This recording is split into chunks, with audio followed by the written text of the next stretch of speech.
is there in India, but it won't be able to worship. So this is the story of Nannagaru. Then what happens? Because it's a column of light. The column of light is full of fire and blazing.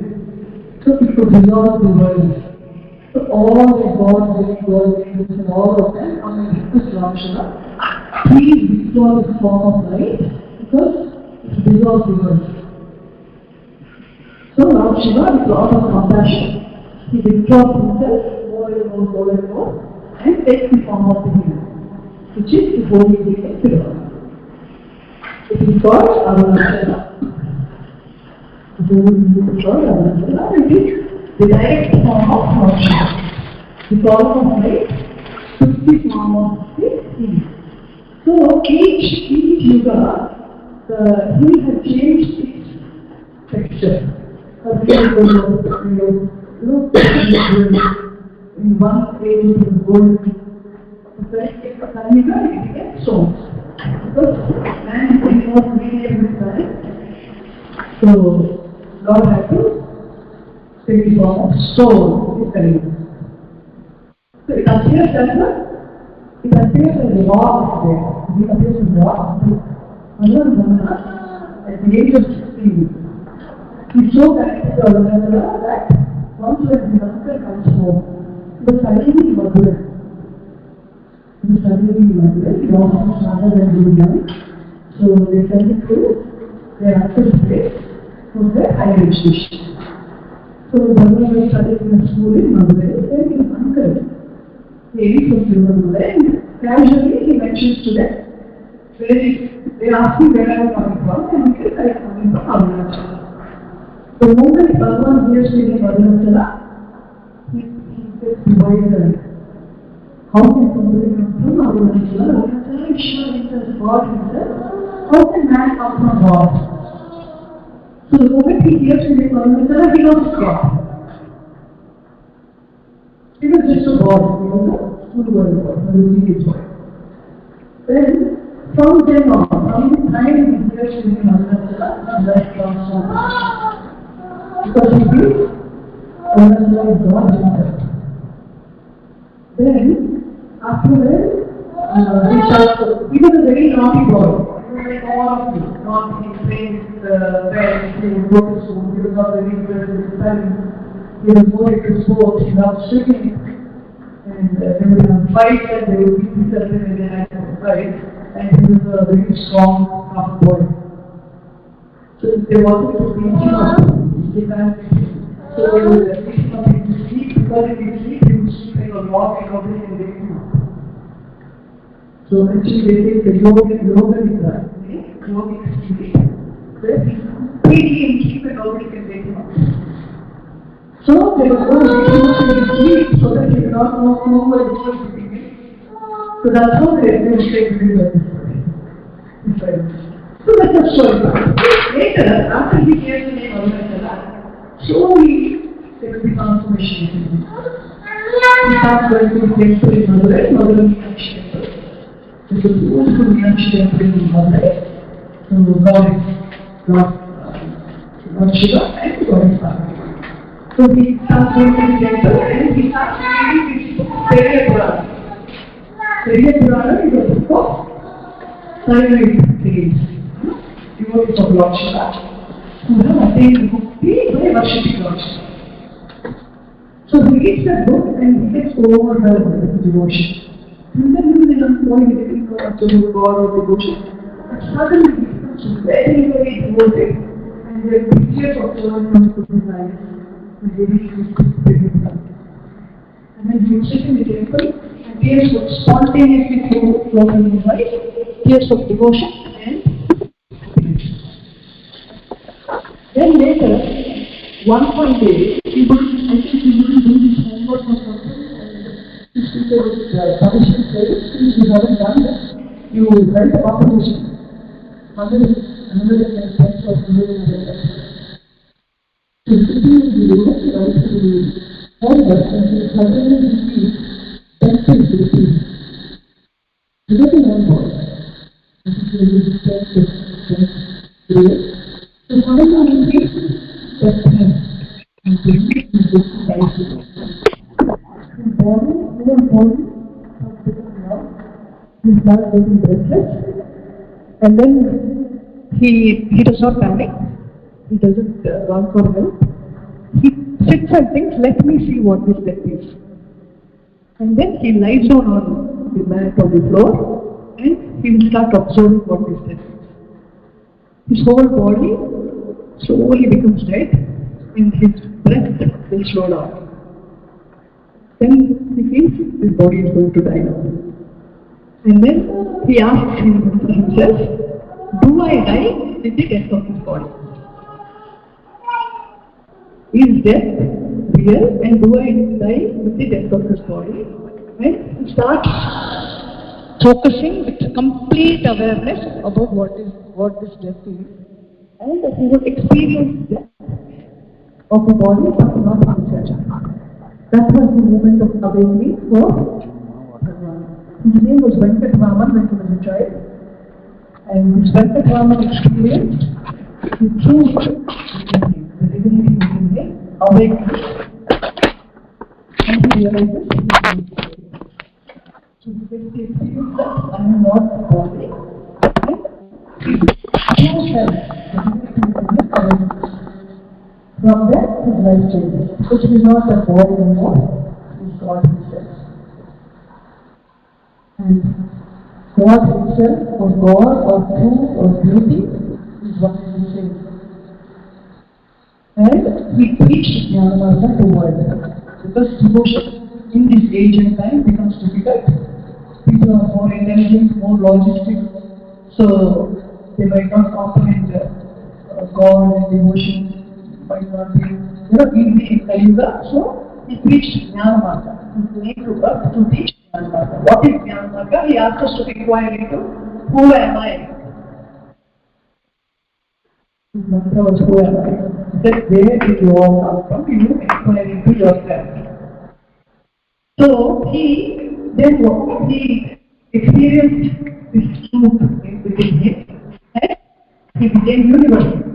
He was not limited to the body anymore. Then his brother comes one day, because from there he became God. He started in complete meditation full time. He's not interested in anything in the world. He's not interested in his school or friends anymore. He's a completely transformed God. So his brother gets angry with him and he says, why are you sitting like this full time closing your eyes like a yogi? What is your work at home if you're going to sit? Go somewhere. He said it just casually. He didn't mean it that. But Venkataraman takes it very seriously. He thinks, yes, my brother is right. Why should I sit here? Because I have nothing to do here anymore. So then he thinks, where should I go now? Immediately, the moment he thinks, where should I go now? This word Arunachala appears. A voice comes from his heart. Arunachala. Then he recognizes that he has to go to Arunachala, and Arunachala is his home, new home. Then he would take a map, which is the transportation to Tirunelveli, and he finds these trains that go to few places and reach Tirunelveli. But he doesn't have money. Then his brother comes again and he says, my fees is not paid in school. There is 5 rupees in the trunk here.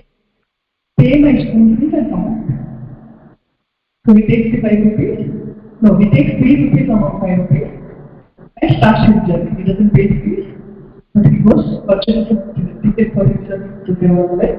I mean, there's no direct train to Tirunelveli, so he purchases a ticket to some destination and to Tirunelveli. He reaches, there is a story again how he reaches Tirunelveli. It's a bit more longer story, so let us come the gist of it. So he reaches Tirunelveli on the 5th day morning, 6 o'clock by train, and then directly he goes into the big temple. Because after the hill is formed, after the hill Arunachala is formed, all these gods ask him, if we have to worship the huge hill, it is difficult, we can't do Archana to the hill, so they say you take another form, because hill cannot be worshipped daily. Then he takes the form of Linga, which is the main temple in Tirunelveli, Arunachaleshwara temple. So he says, I will reside in this place in three forms. One will be the he form, one will be the linga form, and one human form. So Lord Shiva is sitting under a huge banyan tree on the hill forever. And there is a direction where he is also in the Purana, Shiva Purana, the Purana says that Lord Shiva in the form of human body and flesh is under a banyan tree. On which side of the hill also is mentioned in the Purana. So Shiva resides in three forms. One is the hill form, one is the linga form, and one is human form. That is why it's a very auspicious place. And then they say that Arunachala Hill is the spiritual heart of the entire world. It's like human body has heart. Similarly, the world's heart position is Arunachala Hill. And they say the holy vibrations come from that place to the entire earth. And also Bhagavan proclaimed that the hill is not solid, it's not made up of just rocks. There is a hollowness inside where there is a world of being. And also, in abstract form, it's not human body form, they have these astral bodies. So with astral body, they go around the hill, we can't see them. So these words do exist. So the truth that Bhagavan imparted was the experience he had of divinity. He said all of us can experience it in this life. And that is the truth. All of us, irrespectively all of us, identify with our body and name. Okay? And none of your names will be speaking and none of you just tell your names. That's good. But we don't identify with our name and sound very. You are the divinity. Yeah. So now let us see what is truth. We'll speak about truth and like all this in our common language. But what is actual truth?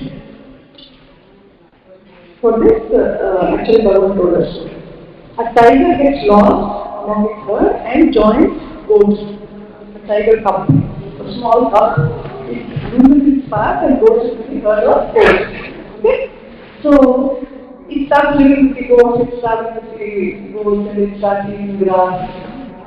And also tries to make it sound like a goat instead of a tiger. Because it was in company of goats. Okay? So it was living like a goat, so it was a tiger. It was making sounds like a goat, it was eating grass.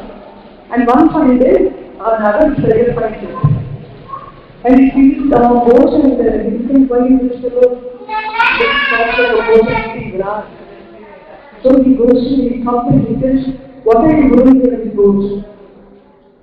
And he says, no, I am goat. He says, no, you are not goat. You are a tiger. You are not supposed to live like this. Then he says, no, I am goat. Then he takes the cup to a river and shows the reflection in the water and says, look, do I and you we look similar, just look at the water. Look at your reflection. You are a tiger and you are goat. Right? It starts rolling, the tiger starts rolling and says, you are supposed to roar, not make sounds like a goat. And he teaches him, it may not be God, he is a tiger, but the tiger has the wrong notion that it is God because of the wrong company. So this story Bhagavan told, saying, we are all identifying with our name and form, but we are not that. In our ignorance, we are all thinking that we are this body and mind, but actually we are not. We are the truth, we are the divine truth in our own being. So, now let me try to make you understand this. So, now we wake up in the morning. We wake up in the feeling that I am the body, right? All of us think we are this body. So, Bhagavan said, you analyze this. Before you were born, where were you? And after the death of the body, where are you? So are we just this transient body where we live for a short period of time and we don't exist anymore? No, that's not the truth. That's the illusion. The truth is that we are birthless, we are deathless, eternal truth which is in our very own heart. Not the organ heart of the body, but the spiritual heart. There is spiritual heart in the body, unlike the body part, it is not an organ, but a divine spark within. We can enlighten ourselves by realizing it. And that alone is happiness, bliss, peace, ananda. Ananda is happiness, ultimate happiness, and that is our very true nature. Our very true nature is peace, happiness, bliss. But are we happy, peaceful and blissful all the time? Are we? No. Why?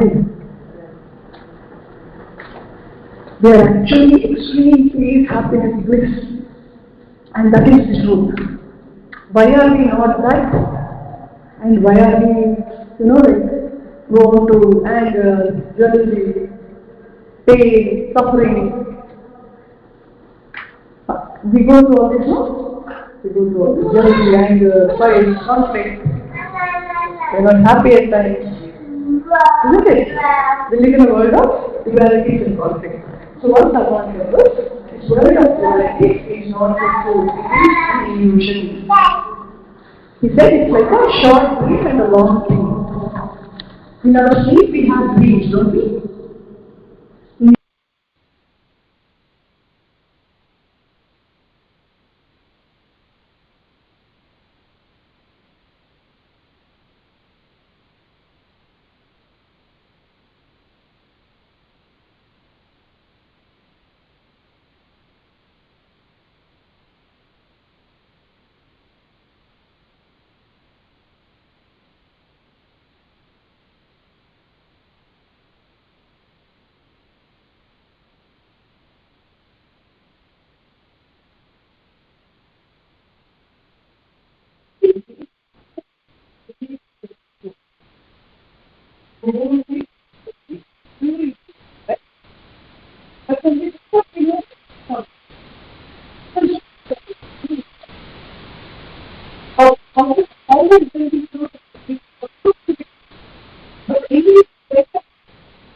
When we wake up from the sleep, and awakening the truth is Bhagavan, awakening the flesh, then we realize the whole creation is nothing but Allah.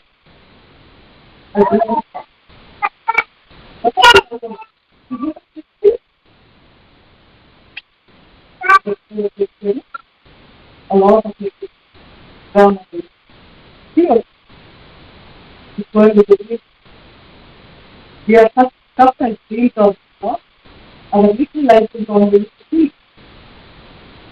So actually I was doing 6 sessions and walk sessions and we were just recording about it and one of the sessions was going to until have you not awakened of it? Something on the mirror. So like you said in last week, you told us short dream and the long dream.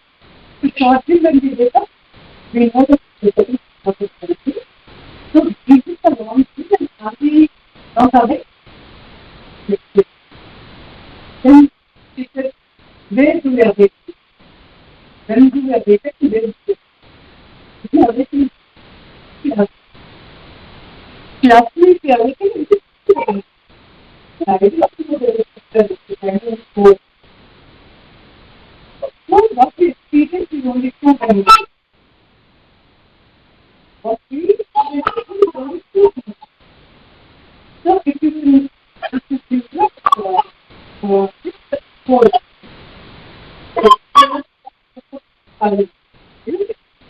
you go to school daily, you study your subject, you work hard for it, you create the result, it's a lot of success. You put talk to this action and take the third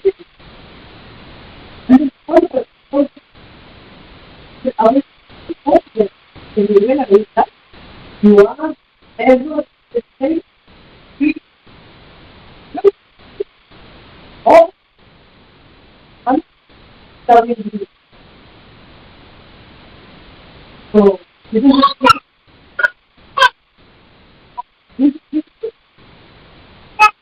this truth.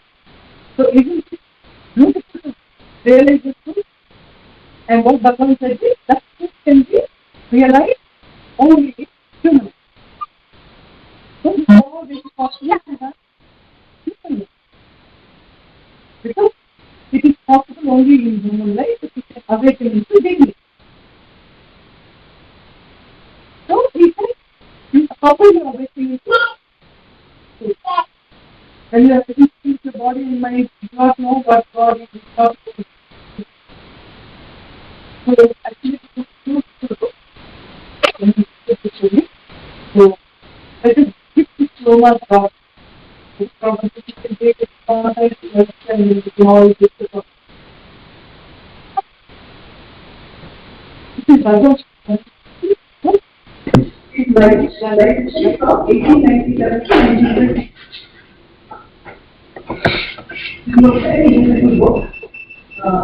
Entire life and how we realize himself and why it was so profound. And reading this, we have the chance to.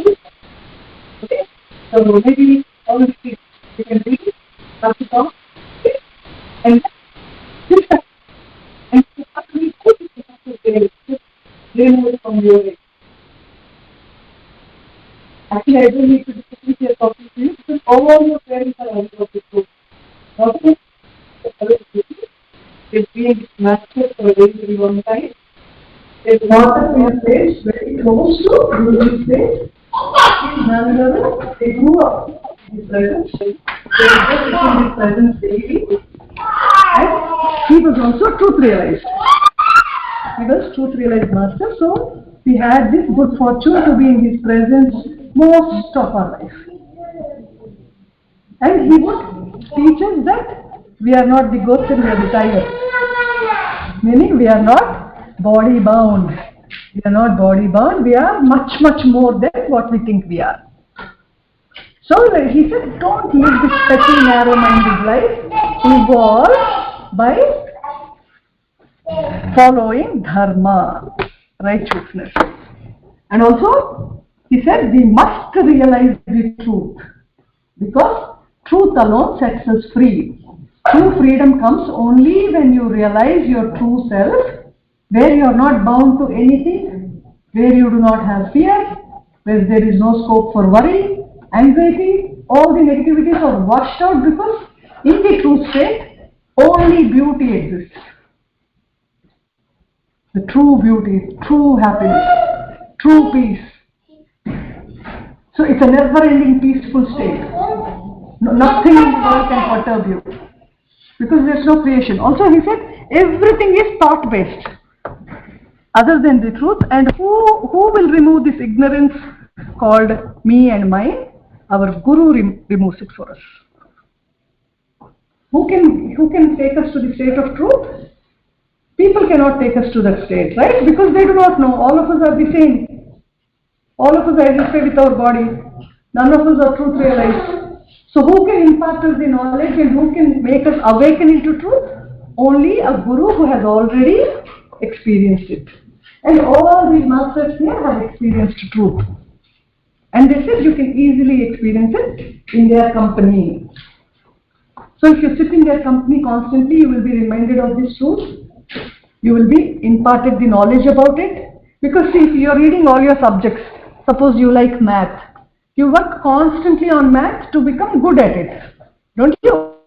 Similarly, science. If you like science more, you sit with the subject, you read it, you listen to your teacher, you probe into it, you concentrate, you sit with it, you love it, you read it and you score good. You want to become a doctor. You need to work so many years, right? If you want to become a doctor, somebody wants to pursue medicine. So for medicine, to pursue medicine, you will have to work almost 30 years, 28 to 30 years to become a doctor who practices, isn't it? So if you require 30 years to practice just medicine, to realize the truth, how much knowledge should we acquire and how much understanding we need to evolve above what is in our understanding, isn't it? So, Bhagavan said, holy company is the highest good in human life. Staying in the presence of masters like Bhagavan or Nannagaru or Ram. And there are so many saints and sages in India. There is Garu, who is a part of the Bhagavan family, who travelled all over the world to teach Bhagavan subject. He's still there. He lives in Tiruvannamalai. And there is a center called Aham Center, where one of these foreigners, he named himself Ramana later after he got his realization. He was an American. When he was a 6-year-old kid, he had also similar experience of enlightenment and awakening. But he didn't know what it was because everybody else was different from him. And he was experiencing something different which nobody else could comprehend. So his parents couldn't tell him what his experience was. So he started reading books in library. He took a lot of books to see what is the state that he's experiencing, and he started reading them, and he didn't find it anywhere. Then he finally took the Bible. He took the Bible and went through the whole Bible, and at one point he realized Jesus was experiencing the same state he was experiencing, and he realized, oh, I should ask this guy what my experience is. So he goes to his parents and asks his dad and Mom, I think I experienced the same state as him. Can I go to him for guidance? Then they said, no, Jesus is not alive anymore. He's not in body anymore. Then he gets so upset because he can relate only to that state and he can't relate to anybody here. So he's like, what do I do now? Because Jesus is not in body anymore. Then later he has a vision of Bhagavan Ramana. Then he realizes he lives in India, so he makes some research over it. He travels to India, he goes to Ramana Ashram, he spends some time there, and then after reading the literature of Bhagavan, he realizes it is the same state that Bhagavan has experienced. Then, with some practice, he stabilizes in the truth that he experienced. Then he gets a vision that he should start a center in America. That's why he started Aham Center 2 hours from North Carolina. And then they have this satsang every Sunday. And they have a course where they train you to understand that you are not this body-mind. And you might be thinking, if I am not the body-mind, how will I work, how will I do my duty? You will do everything much more perfectly than what you are doing now. Because there is a destiny that shapes our ends. Shakespeare also said this. There is a destiny that shapes our ends. Bhagavan also said that your birth to death, this bodily life, is already predetermined. Our lives are already predetermined, meaning already taken movies. Do you watch movies, all of you? Yeah? What was the last movie that you saw? You don't remember? Anyone? Any movie? It's okay. Telugu or English? Bahubali? Adipurusha? The recent movie, is released or not yet? No, not yet. So he said they are all the characters in the movie which was already taken. Bhagavan said your movie is already taken when you were in the womb of your mother. So only now this life is nothing but the movie being played on the screen of consciousness. This movie was already taken, it's just being played on the wall of consciousness. So he said, don't identify with your character because you are not the character, you are consciousness. But we are all identifying with our characters, that's why we get so immersed. So we go through all these dualities in life. Happy, sad, beautiful, ugly, this gender difference, the species difference. The world is vast and varied. So all these dualities we experience because we are in a wrong notion that we are the body. So how do we make this shift from I am the body, to complete awareness and consciousness by conscious living. How do we live conscious? He said, observe the mind.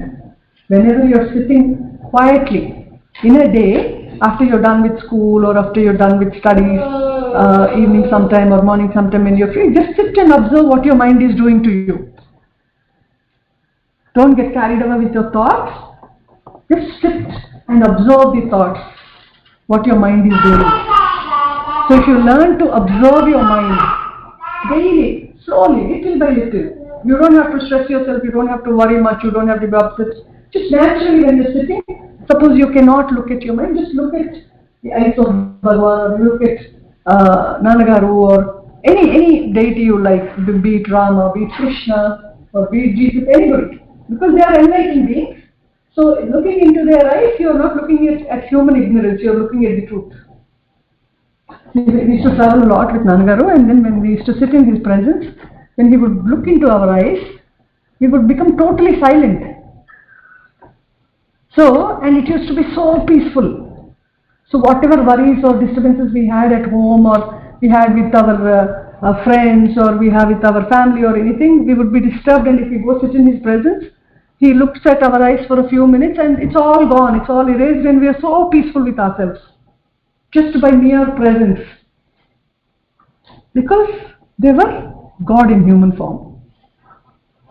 So, one lady once asked Nannagaru, what happens when we are in your presence? Because when we come into your presence, how much ever worried we are, how much ever we are suffering, when we sit in your presence for some time, all that is spontaneously erased without any effort. It is spontaneously erased. You don't make an effort, you don't tell your problem to him, he is just sitting silently, but all your problems are erased, you are doubt-free, you are totally at peace with yourself. So she asked, how does this happen, and why is it that we are so peaceful in your presence, but once we go back home, again we are filled with our thoughts and disturbances, and again we are the same. Why is it only in your presence that we experience this happiness and peace? Then he said, it's like this. He gave an example. He said, now there is a lake. There is a lake with moss. Have you seen this moss over the lake? The green patch of moss. So, when the water is covered with moss, you don't see your reflection. Right? So, if you look into the water, there is no water because it is covered with a layer of moss. But if you part that moss, with both the hands, if you part the moss, you can see your reflection in the water. Right? Similarly, he said, the truth in your heart is covered with the cloud of your thoughts. A cloud of thoughts is covering the truth within, the divinity within. So you are unable to see your true self. So when you part the moss, the way you can see your reflection in the water, similarly, in my presence, the cloud of thoughts gives way. So I am looking at myself. You don't exist. So when the mind does not exist, you are totally at peace with yourself. So you are nothing but a reflection of divinity.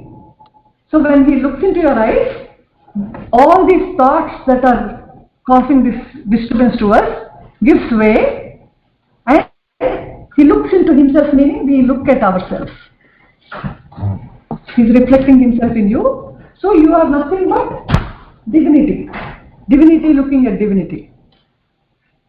So you are completely at peace with yourself. But after you go out of this building, or after you go to your home again the cloud of thoughts cover this peaceful state. So what is it that we have to rectify? It is our mind. So all his life he taught us saying, it is your thought that decides your mood. It is thought that makes you think you are the body. It is the thought that brings conflict. So if you can purify your mind can be your greatest friend, your mind can be your greatest enemy. If you make friends with your mind, if you can, concentrate your mind on God, because we cannot comprehend the truth, because it is nameless and formless. So you need to anchor onto some form till we come out of our name and form. So you either take Bhagavan, you take Nannagaru, or whichever Guru you believe in, or whichever God you believe in, anchor, and then if you chant the name, I think most of the students are learning Bhagavad Gita. You also do some bhajans for chant Ram Nam or Krishna Nama or Om Namah Shivaya. Any name you like of God, if you keep chanting, you will develop devotion. And once you develop devotion, you will have a link with God. So I did chanting out of fear when I was your age. Because I saw few horror movies and I was petrified by these movies. I was so scared I wouldn't be able to sleep alone in the night. So I used to ask my grandmother to sit with me till I sleep. Then she said, "You can't be scared like this. How long will I sit? Because later on when I'm not there, if you're not sleeping alone, then it's very difficult." So she said, "You will come out of fear. Do Ram Nam while sleeping." So she said, "You repeat Ram Nam 50 times before you go to sleep." So I would count. She's already doing it. Ram Ram Ram Ram Ram. Shri Ram Jai Ram Jai Jai Ram. Shri Ram Jai Ram Jai Jai Ram. So I would do it and then I would lose count. Because 10 times, 2 times 10, 3 times 10, 4 times 10, then I would lose track and I would again do it. Then I would make sure it was never less than 50. So that's how I started chanting. And I didn't have much love for Ram and all that. I was just chanting because I should get out of my fear. Okay, so truth can be realized in 4 steps. How is it? Truth can be realized in 4 steps. First is faith. First, believe that there is a superpower called God. Do you all believe in this superpower? Do you all believe?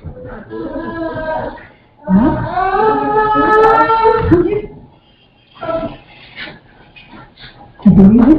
The Bhutas. Bhutas? Bhutas in the 6th? Devil or the Panchabhutas? The 5 elements. Oh, beautiful. Beautiful. Come here. So you believe in the 5 elements. So, are we the 5 elements? Well, the air is one. Yeah.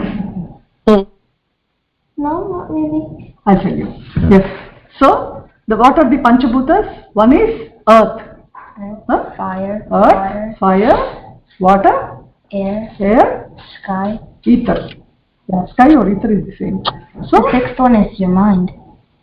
Yeah, now, yes, correct. Oh. So let us explain this. You will explain it or shall I explain it? Yes. Okay. So, the mind needs a body.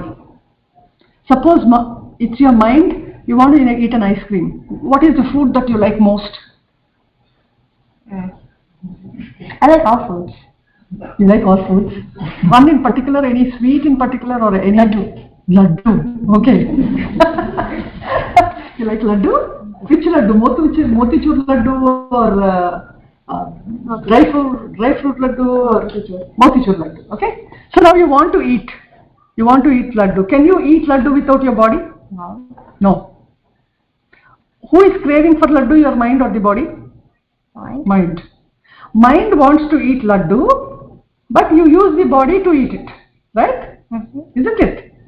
Mind says, I want to sleep, so we take the body to the bed and go to sleep. Okay? Mind says you have to brush your teeth. That's when we go to the bathroom and brush our teeth. So everything is thought-based, right? So your mind occupies your body and makes your body function. Okay? The king of your body. The king of your body. Yes. The king of your body is mind.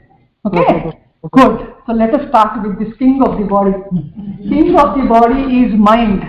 Where did mind come from? Bhagavan? Bhagavan, yes. Where is Bhagavan?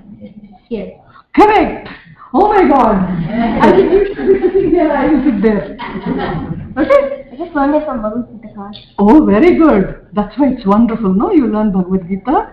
You like chant it daily. Your minds are already pure.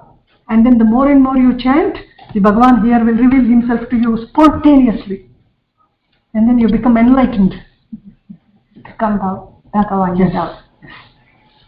So now why am I sitting here and talking to you? I think you all know what I was about to speak. I am trying to, tell it in a very simple way, thinking you might not be able to comprehend it, and here he is telling the truth so beautifully well. Isn't it? So the mind needs a body to fulfill its desires. So are the mind and body the same? They are it makes us feel the same because body is nothing but an instrument to the mind. But if the body is gone, only the Atma will stay. Yes. The So mind will stay. Wait. Now this is Paramatma. The spiritual heart is Paramatma. From the spiritual heart, when you wake up in the morning, from the spiritual heart, this thought that I am the body will arise and will occupy your brain. But what about when you're sleeping? When you're sleeping, from the brain, the I and mine, all I with its thoughts will withdraw itself and go into the heart and you sleep. You understand? So there is spiritual heart. In Bhagavad Gita, what did Krishna say? Andara hrudayallo antaryamiga nenunnanu. Yeah, he's in all hearts. As So? Yes. As Paramatma. Paramatma is in everyone's heart. So where should we see God? Here. Right? And where is mind and ego and ignorance? Here. So our search and inquiry should be here. Right? Yes. So, this is so beautiful. He's already told you the truth. The truth is here. From here, mind originates. Mind, as I am the body, comes into the head, and we have various thoughts. We function with those thoughts, thinking that I am the body. So, all your thoughts are body-based. Not a single thought is not without the body. All of you, you can't think without the body. All of you, just once see if any of your thought is devoid of the body. Every thought is body based. I want to eat, or I want to play. I sleep. Again, it's the body. Who goes to sleep?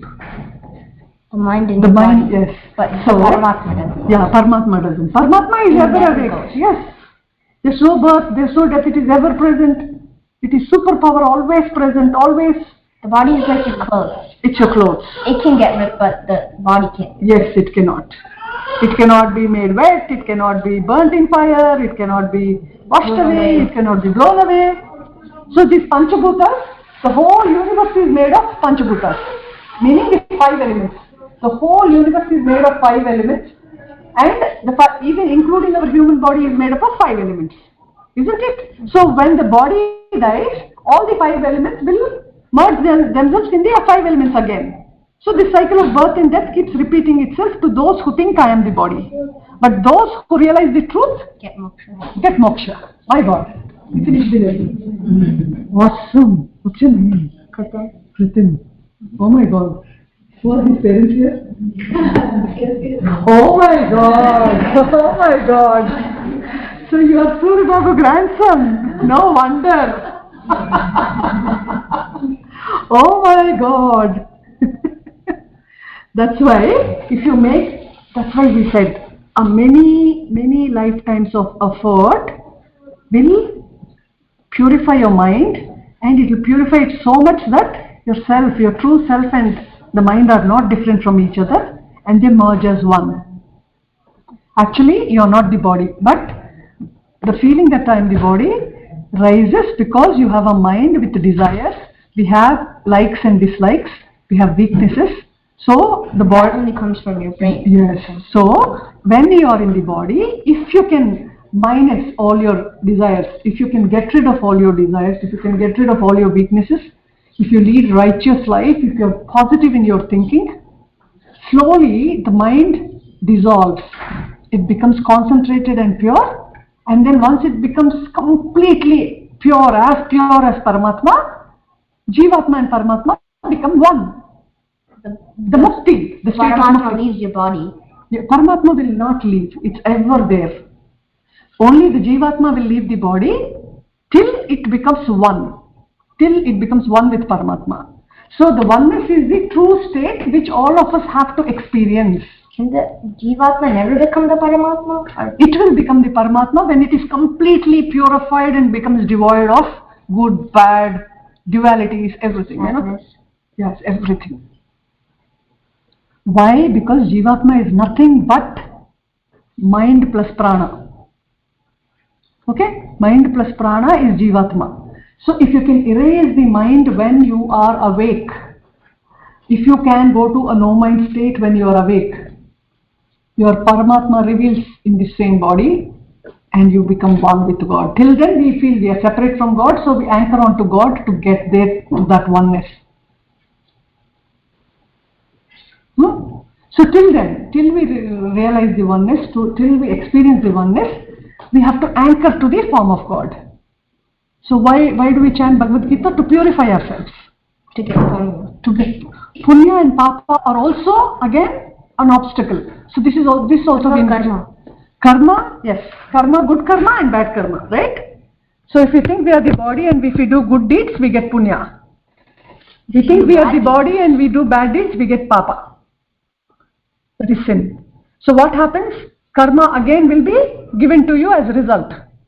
So you will experience happiness for punya and sorrow for Papa. Every action has its back action. Yes. So every action, be it good or bad, turns into karma because we are identifying to be this body. It's the action. Yes. So that's why if you can do action without the feeling that I am the doer. So everything I think I am doing this, I am doing that. Doing it. Yes. Everything is done with unless there is God within you, unless there is super consciousness within you, you can't even move your body. So how is it that you are doing activity? So the activity is done by Bhagavan. He is in the. But yes, you are doing it. So when you think you are doing it, there is punya for good deeds, and there is papa for bad deeds. So if you are identifying with your punya and papa, it becomes karma. So the karma, yes, it's an action with doership. Any action with doership, for good there is result, for bad there is result, and that is why we suffer in this world. Because we have identified for many lives, every life that we got a body, we thought we are that body. We have done actions thinking I am doing it. So we have got stuck in this realm of I and mine. We have become greedy and selfish. We don't love all equally. We have conflicts with people. We are not loving, we are not peaceful. We are stuck in dualities. Yes, not calm.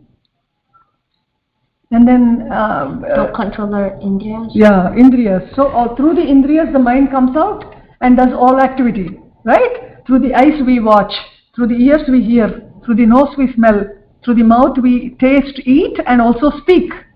Okay, so through the indriyas the mind comes out and pollutes itself. But what Bhagavan said is, don't send your mind through the indriyas and send them into enjoyment, because they will get polluted, and if you get polluted like this moss which is concentrate will not let you reflect your true self, this cloud of minds will become so thick that you can not perceive the truth in your heart. But what if you just cut out all the Yes, you need to cut out. Now this fellow, who is he? A ninja? And what is this in his hand? I don't know, sword? Cut it off. See, he takes the sword and cuts it off. But can you cut off the mind like this?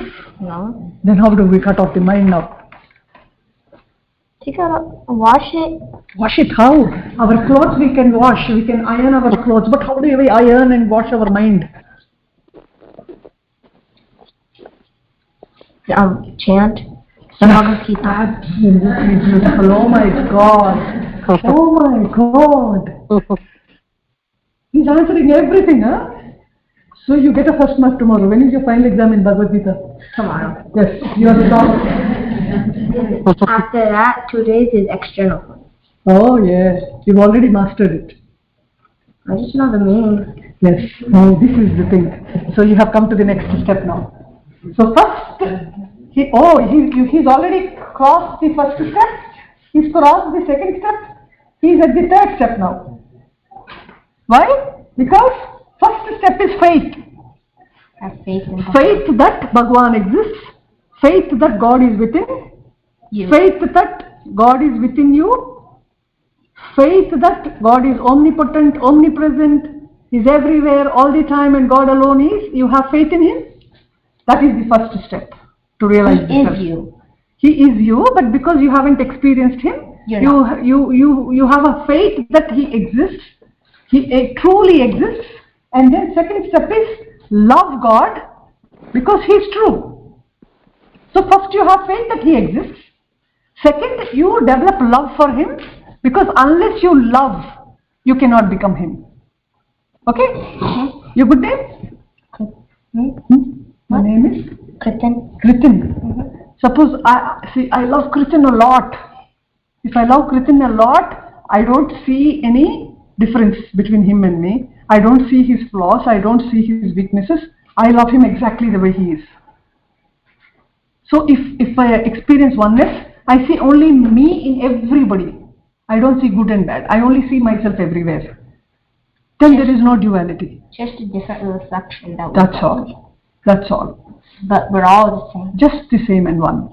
So first believe, have faith that God exists, then develop love for God, because unless you develop love, you don't become one. If you don't love Him, you can't become Him. Yes. Super. Okay, so the second step is over. The next, you know that God exists, you know that He is all-pervasive, you know that He is the truth, and you have developed love for this universal cosmic power called God. Okay? You developed love. Now, you should know Him. You should experience Him. But you can't, how are you supposed to experience Him if He's not a real body? He's not a body. Correct. He's just a power. His power. So how do you experience this? Through His mind. Through your mind. He is where the mind is not. This I'll tell you now. This is beautiful. He asked a wonderful question. He said, now he has faith in Bhagwan, he has faith in God, he has developed love for God. Now he has to experience God. Unless you know God, how will you be there? But if you can't see Him, yes. How do you experience Him?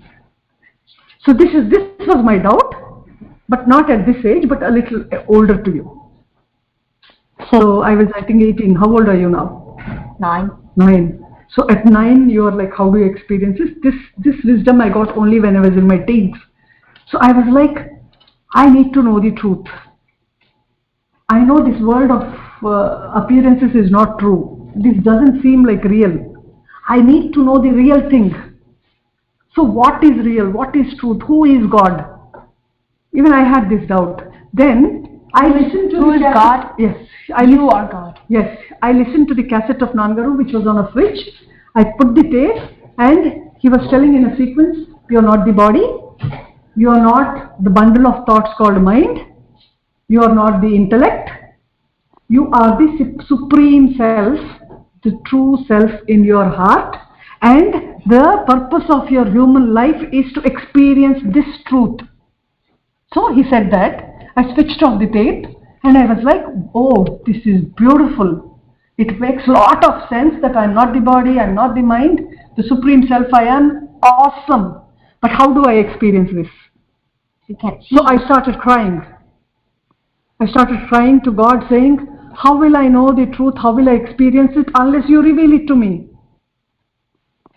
Please reveal the truth to me because I can only understand with my mind. But you said I am not the mind. So what is not in my experience, how do I experience unless you reveal it to me? I cried and then I went off to sleep. I cried for a while and I just went off into sleep. I don't even remember if it was sleep or awakening.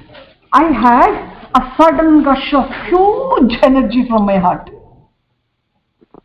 There was so much beauty, a storm of beauty and love, and it was a storm of it just erupted from my heart like a volcano. And then I lost all the consciousness with body and the world, and I was the supreme, beautiful Ananda. And tears were flowing through the eyes, but I knew that was not me. The body was not me. You were Bhagavan. Yes, the state of Bhagavan for a fraction of maybe few minutes. That experience came only for a few minutes, and then again I was the body. I was like, oh my God, I am that, but why am I this again? Do you like the body or do you like... Oh no, I don't like the body at all. Because that state is beyond all, and that is truth, and that doesn't have death.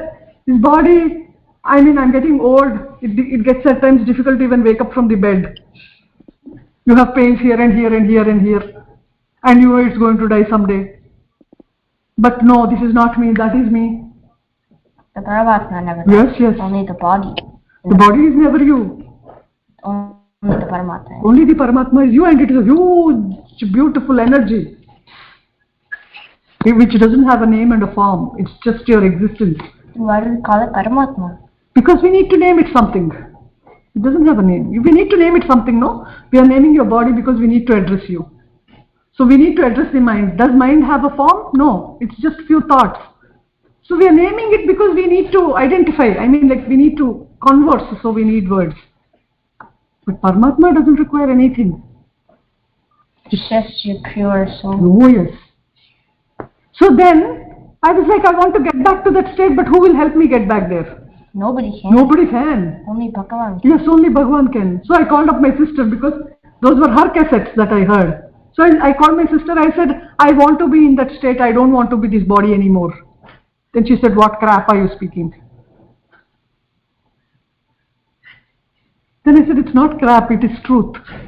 She said, Nannagaru is coming in 3 days to Hyderabad, you talk to him. So then Nannagaru had come to Hyderabad. I went to the house he was in. So then I came till the entrance. He was sitting here. I was at the entrance. Then he looked at me. He said, come here. He knew that I had the experience.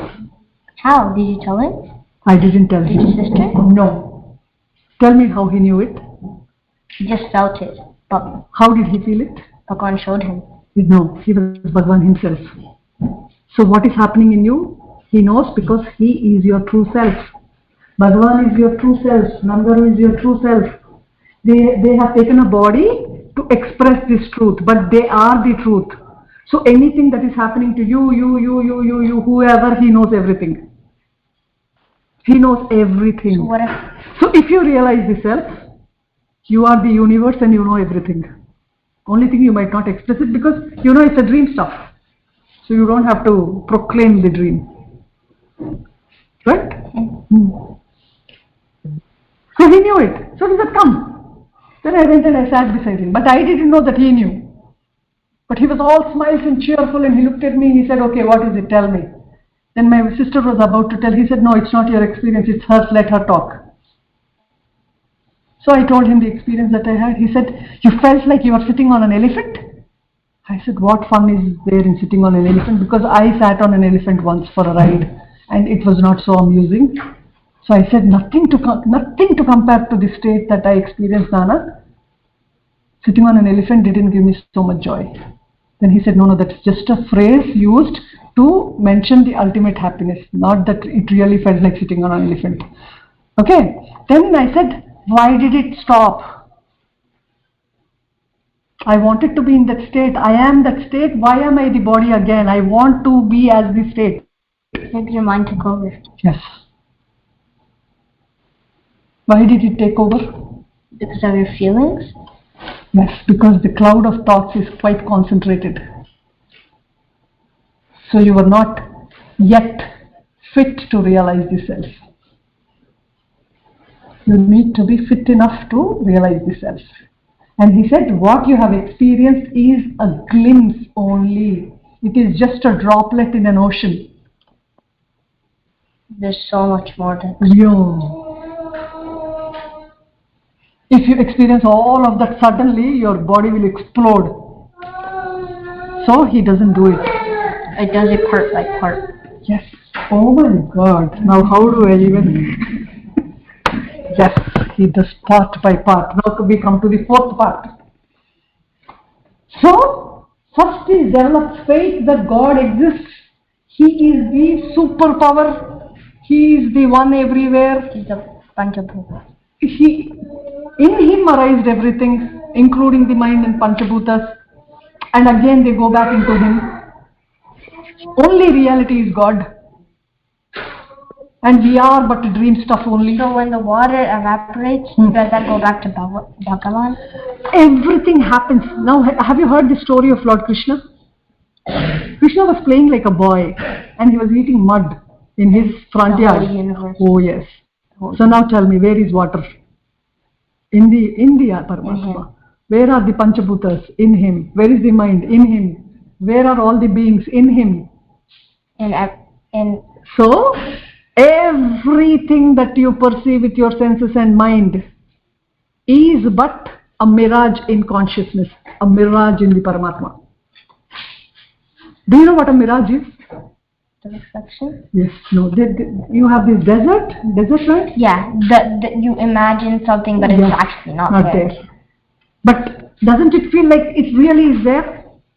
100% it really is there. Even if I know, even if science told me that's not water, it's just a mirage, it is an illusion, still I feel it's the water there. Why? Because it's the power of Maya. So the power of Maya is so much that it makes you believe unreal is the real. That is why you need this tiger roar to make us realize we are not the sheep and we are the tiger. Meaning we are not Jivatma but Paramatma. So he says stop identifying with Jivatma, learn to identify with the true self, because whatever you think of you become. Isn't it? Whatever you think constantly that you become. So constantly think of God, you become God. So to know God. Yeah. So so I experience the glimpse of truth, but I am not there because I am again the body. Now it all rushes down. You can't control it. Yes. So what he said was, that's what I said. Why did it break? The state that I have experienced, why did it break and why am I the body again? He says everything happens in its own time.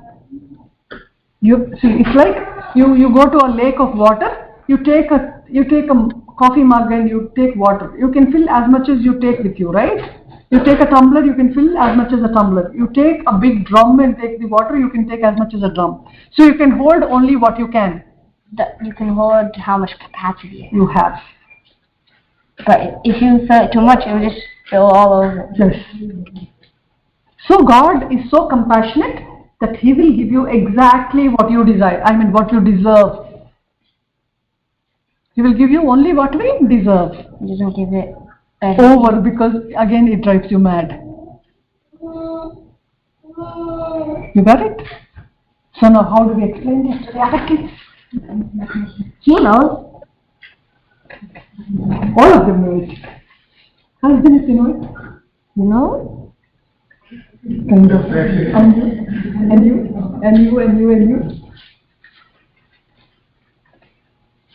So maybe you can sit and explain all the Bhagavad Gita classes that you have recited. Maybe you can discuss it among yourself. You can read this book that I gave Akka about Bhagavan, and you become all these superheroes who have experienced God. And you become only then can you help heal the world, because that is true healing. Then we will not have too many cases of depression. People need not be worried. People can live assured, happy and peaceful that we are the divine. But don't they have to face their karmas? Yes, they have to face their karmas. But if you know that you are the superpower, you are the divine, it becomes easier for you to face the karma. Yes, karma will be given to you based on the actions you've done in your previous life. But if you are connected to the divine in your heart, if you are linked to the divine in your heart, if you love the divine, you're so absorbed in this love that whatever is coming as karma to your body will not perturb you much, will not disturb you much. Yeah, maybe a little pain and it will go away. What is supposed to be huge pain and suffering, which you will cling to for maybe months and years, will be taken away in half a day. Because you are not identifying with the mind anymore, you are connected to God. Going to help you? Yes. Only thing Bhagavan does is to help you. But when he puts Papa, isn't that not helping? When he puts Papa, also it's helping because he has to make you work out the debt. We have come to the earth with a lot of debt. So the debt has to be cleared. If you have to, the last step, stabilizing in jnana, happens only when your debt is completely cleared. You can't go to God with debts. You can't just go with Papas and say, God, please, I want to go to you. Oh. I see the Tata reflection in you so much.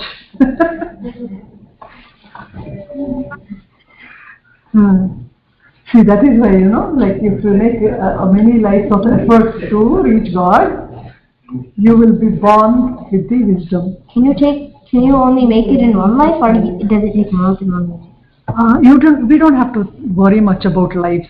Once we are connected to God, He will reveal it. We get what we deserve. So whenever we are deserved, He reveals Himself to us. Yes, but only when we are deserved. Yes. Not when we're not. No.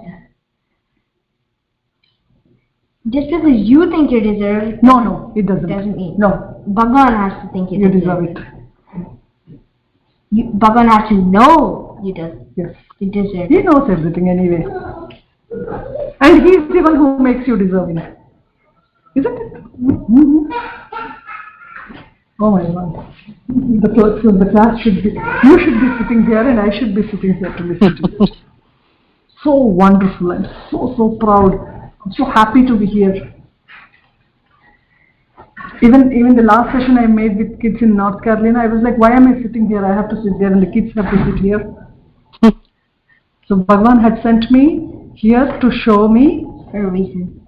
Yeah, for a reason, and the reason is that the kids are already the old devotees that came in the new bodies. You're all already Bhagavan's devotees. You only get your body back if you have Papa's support. It's not only Papa. If you have even Punya and Papa also, you come, because Punya also has to be experienced by the body only, no? But won't you feel Punya when you go to Bhagavan, because it's so? No, it's also like this. I'll explain this to you. Why Punya and Papa are also a bondage? You know why? No. See, when I am the doer, you've been standing for long. Just sit for a while. Okay. So Punya and Papa both are bondage. You know why? Because when I think I am the body, Because they're both karmas. both are karmas. Both are karmas. Why is both are karmas? I will tell you why. When you think you are the body, and when you do good deeds, you own the good deeds, right? When you are doing papa or the bad deeds or the sin, again you are owning the bad deeds, right? Mm-hmm. So who do you think is the owner of good and bad deeds? You think it is you and your body and mind.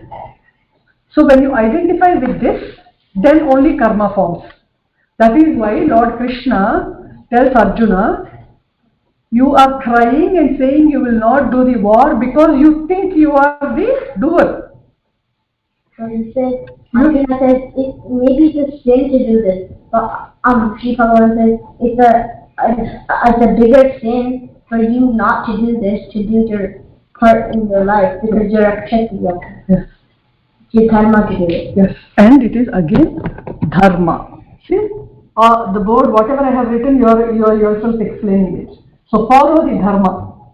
Where is the follow the dharma here? Here. So the karma. See, Bhagavan made me write this and he is explaining through you. So who is doing this? Bhagavan. Yes.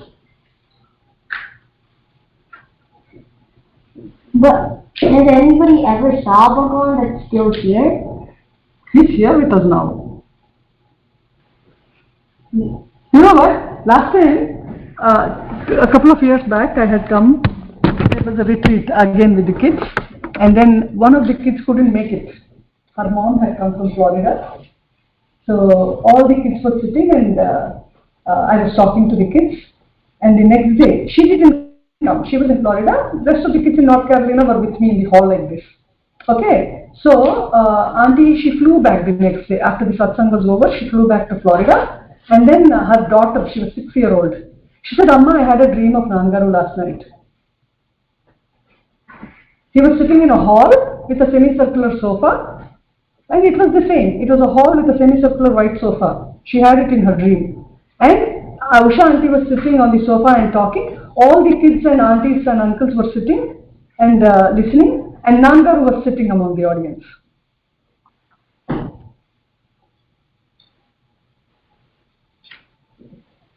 She had a dream like that. Wouldn't that be a vision? It's a vision. So you know the difference between dream and vision also. Oh my God. Vision is when you think something. Correct. But a vision is what actually Happened. Oh my God. The dream comes true with a vision. Yes. So even Bhagavan and Nannagaru with us? Yes. Always. He's right there. He's everywhere. Yes. And it's only He that is there. We don't even exist. We exist only in Him. And once we realize the true divinity within, we understand that He alone exists. God alone exists.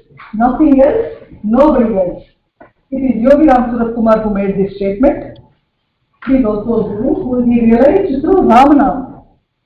He also used to live in Tiruvannamalai. We had the good fortune to sit in his presence also. He realized only by chanting Ramanam. Continuous Ramanam. His breath was only Ramanam. It's not how many times. His very breath. Inhalation was Ram, exhalation was Ram. Inhalation was Ram, exhalation was Ram. So there was one time, I will tell you this true happening which happened. Nannagaru was in Tiruvannamalai in Andhra Ashram, and he had an ashram, Yogi also became an ashram. Okay? So, like, all of them are God realized. They God's in a form. Yes, God's in form, all of them. Because they have realized the God within. So, Nannagaru went to see Yogi Ram Surat Kumar. We went with Nannagaru to his ashram to have his darshan. So then we went around him 3 times, and Nannagaru did pranams to his feet. Though they are not different, it is pranams why? With reverence. Because they're all the same. They are the same, and it's the same energy, so he's bowing down to himself. Okay? So he bowed and he touched feet of Yogi Ram Surat Kumar, and then Yogi ji asked him to get seated. So both of them sat, they looked at each other for some time, and we were all sitting in their presence, and it was so profound and ecstatic because 2 jnanis in one place is huge power. All the thoughts are gone. Gone, vanished. The clouds. The clouds have been swept away. There's no cloud, no mind, nothing. You are absolutely the space. Nothing in it. And also, it's like the clear sky. yes, with no clouds. yes. Oh my God. It's a delight. This session is a delight for me.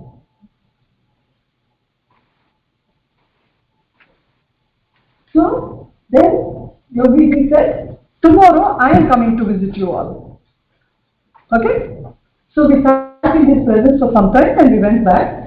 The next day evening, Yogi Ram Surat Kumar, he had come to our ashram, Andhra ashram. Okay? So then Nannagaru made all arrangements to make him seated respectfully. And then they have given him aarti as soon as he came near the entrance. He got down his car and he came to entrance, and Nannagaru went forward. He made the manager and his wife give aarti to Yogi ji. And then he was invited. Nannagaru was sitting in one seat. Yogi Ram Surat Kumar Garu was sitting on one seat. Okay? So Nana started chanting, Hare Rama, Rama Rama, Hare Hare, Hare Krishna, Krishna Krishna, Hare Hare. He sang for some time. Then he did Ram Nam for some time. After that, he said, let us do Yogi Nam. Yogi Ram Surat Kumar, Yogi Ram Surat Kumar, Yogi Ram Surat Kumar, Jaya Guru Raya. He asked us all to sing. Yogi Ram Surat Kumar, Yogi Ram Surat Kumar, Yogi Ram Surat Kumar, Jaya Guru Raya. Then we started singing and he started laughing hilariously. He threw himself up laughing loudly. And then Nana increased the chanting, and he said, all of you chant. And all of us were chanting, and the whole hall was filled with divine ecstasy. Uma auntie also was there then. And all of us were overwhelmed with the holy vibrations. We were all, joy, blissful joy. You can't explain in words. So how do I explain now?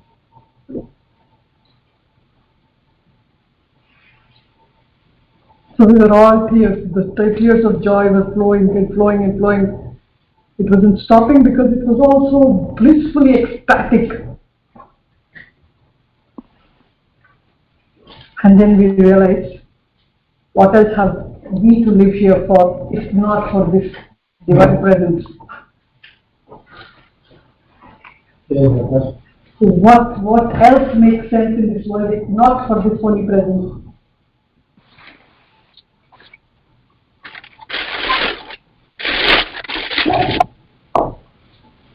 As long as you live, as long as you live, be good and do good.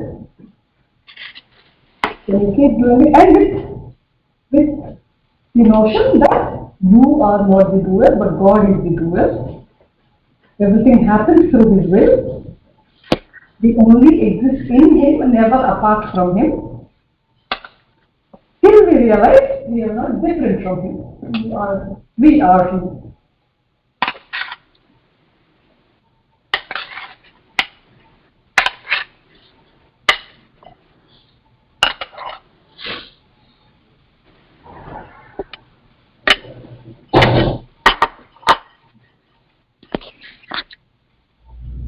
So I see the future masters here.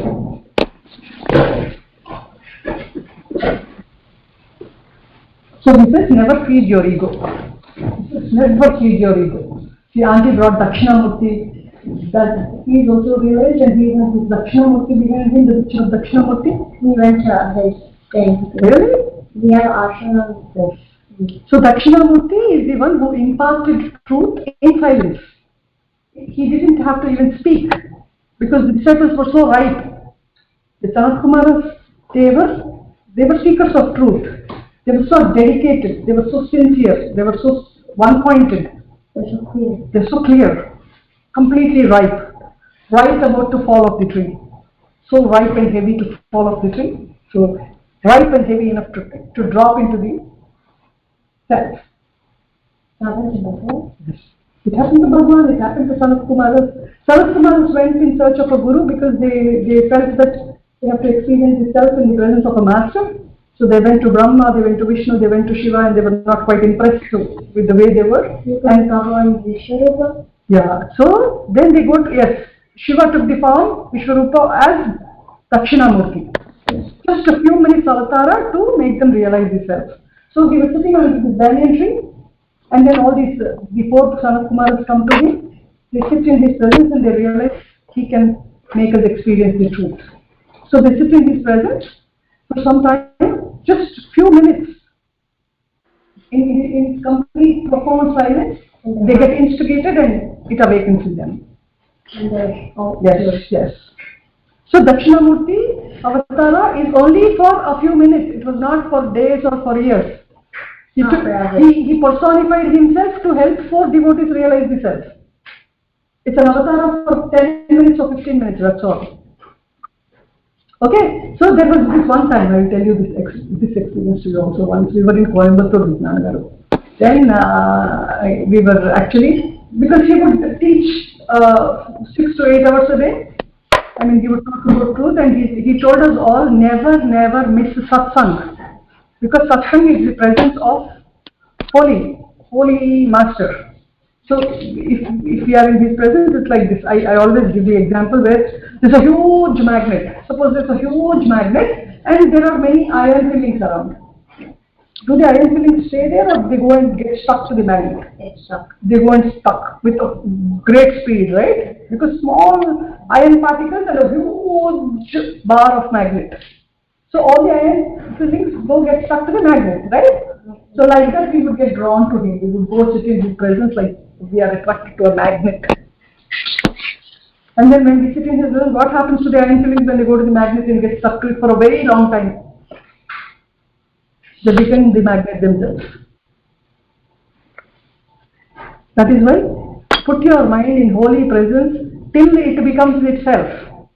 Until it becomes stuck away. Yes. So holy company cannot be attained every time, right? No, Bhagavan is not in body anymore, Nannagaru is not in body anymore, but even their picture is not a picture, they are the presence.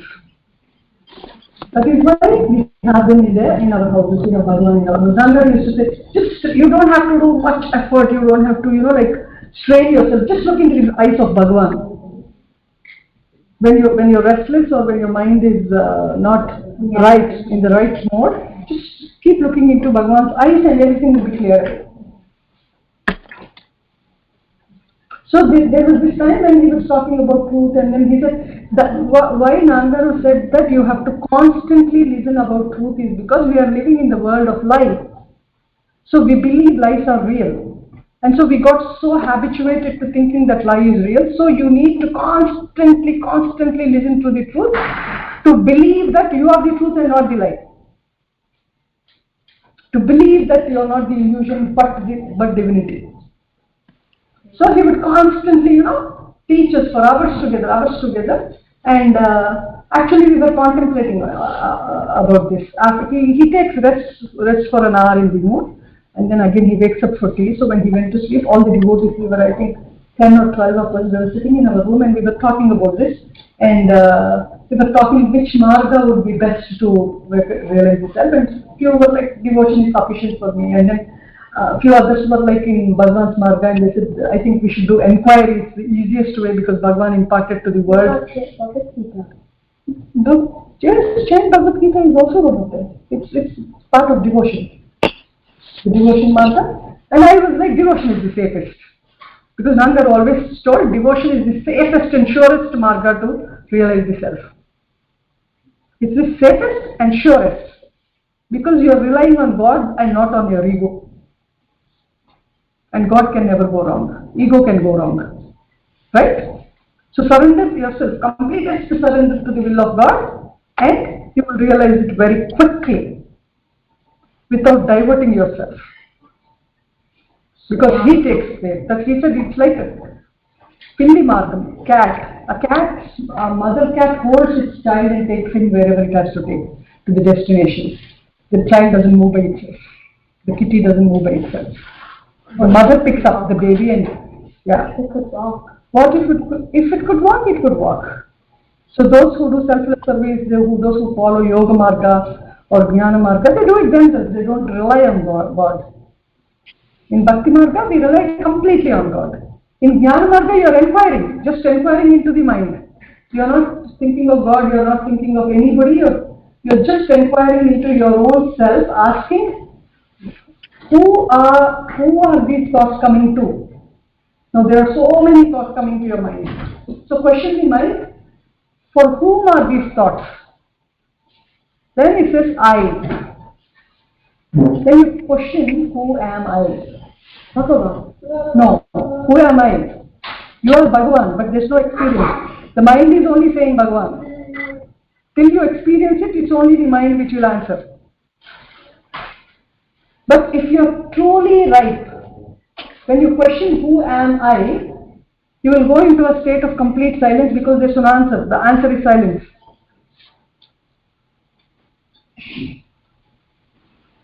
So we were discussing this. Then one of the aunties said, inquiry is the best method because it is the shortest. So every thought that comes, you just have to question, whom is this thought arising to? And then you get the feeling it is arising to me. So who is this me? Who is this I? Then you are at the source of the mind, at the birthplace of the mind. So it is the surest way to do it, and it's simple, it's quick. Then I said, maybe inquiry is actually tricky. It could trick you into believing it's the truth even if it's not, you never know. So I said, I think devotion is the safest way to do it. So they were like, no. They said, even devotion is to the mind. So again, maybe your mind is cheating you that you are devoted and maybe you are actually not. So we had this small discussion. Yeah, we had a debate. It was not an argument, it was a debate. Thank you. It was a debate. So after the debate, one of these aunties had explained to me. She said, now we have this body, okay? I have a wound on my body. There is some foreign matter. It's a wound. I have developed a wound on my body, and it has grown inside. It got infected, and there is pus in the wound, and it's very painful. Okay? So when the wound is very painful, what do we generally do? Take medicine.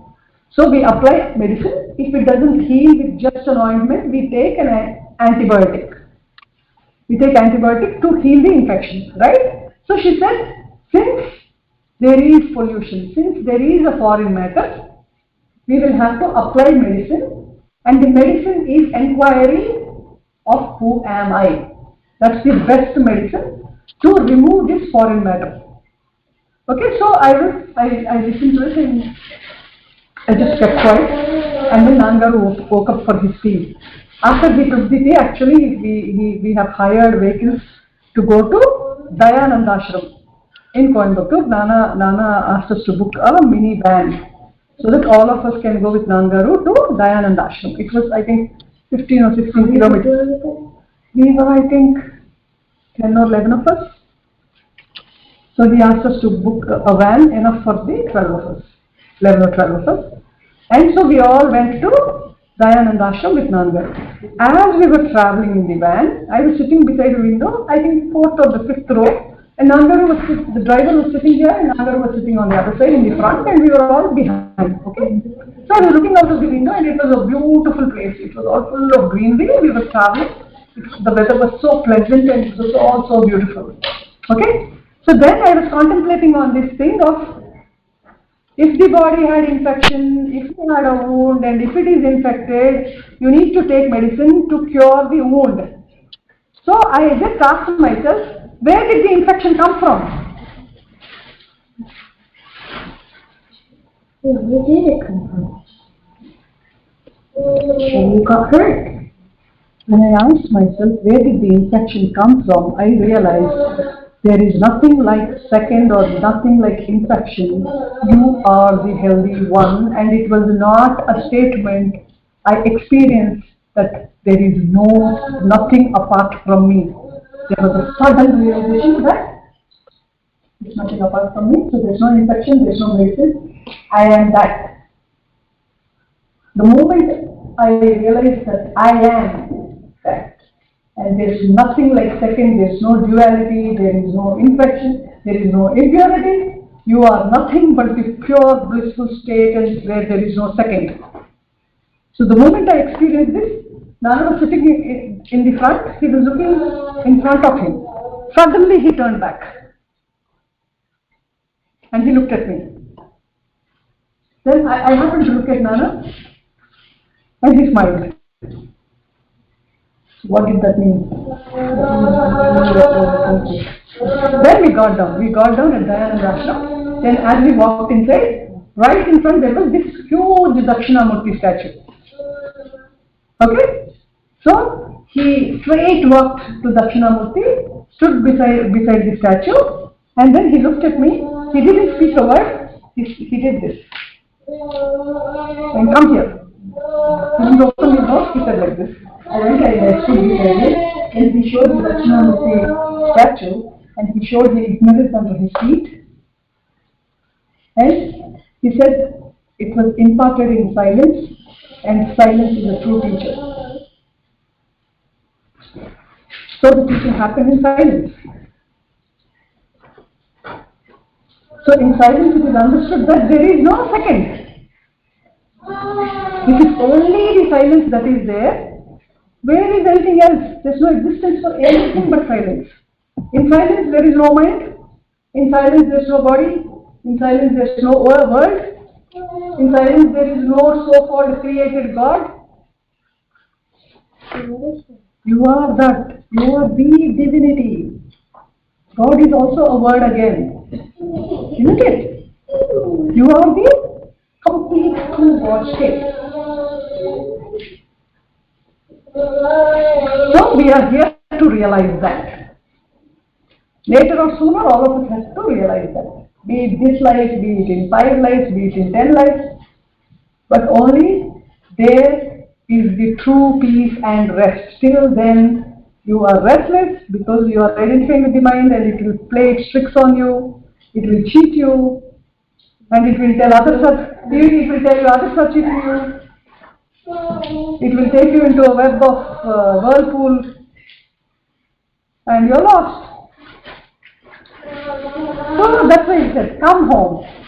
There was this one time, when I say come home, I get reminded of this. We went around the Arunachala hill, we did Pradakshina.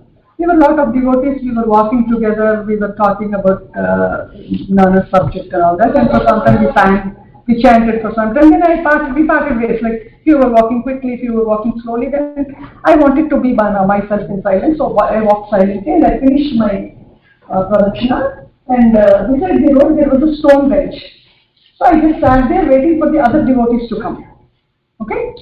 So then I was sitting, it was in the night, it was dark, and this was the path, and on the other side there were trees and bushes. It was all dark, and even the hill was not very clear because it was very dark, and it was night.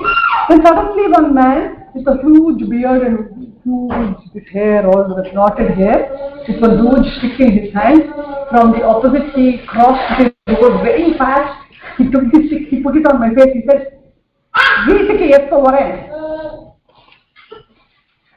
Meaning, when will you come home? So I was like, is this man mad? Because why is he coming to me and why is he showing the stick and saying, come home, when will you come home? Then I was actually shocked, no? So I just moved back, I was scared he will hit me. Then again I moved a little back and he again pointed the stick close and he said, "Yappa veetika vareni?" Meaning, when are you coming home? Then I realized he didn't mean he's not mad. What he meant was, when are you coming to your new life? When are you coming to your new home? Then I just closed my eyes and I prayed, I cannot go home, you have to take me there.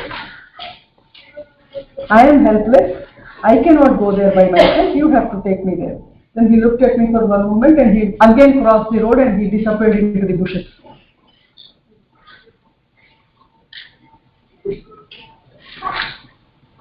So God is always, come home, come home, come home. Enough of entertaining yourself everywhere. Because there's no true happiness anywhere but yes. So, shall we finish this here? It's already 9 o'clock. Our time was only till 8:30. But in truth, there is no time, space and distance. And we are that. So, Om Shri Nana Paramatmane Namaha. Om Namo Bhagavate Sri Gamanaya. Om Arunachaleshwaraya Namaha. Thank you all. Love to you, peace to you, that's what Nannagaru will say. After we finish every pravachan of his, love to you, happiness to you. Thank you all. Guru Rupamo Giri Rupamo Sri Nanapadame Mako Saran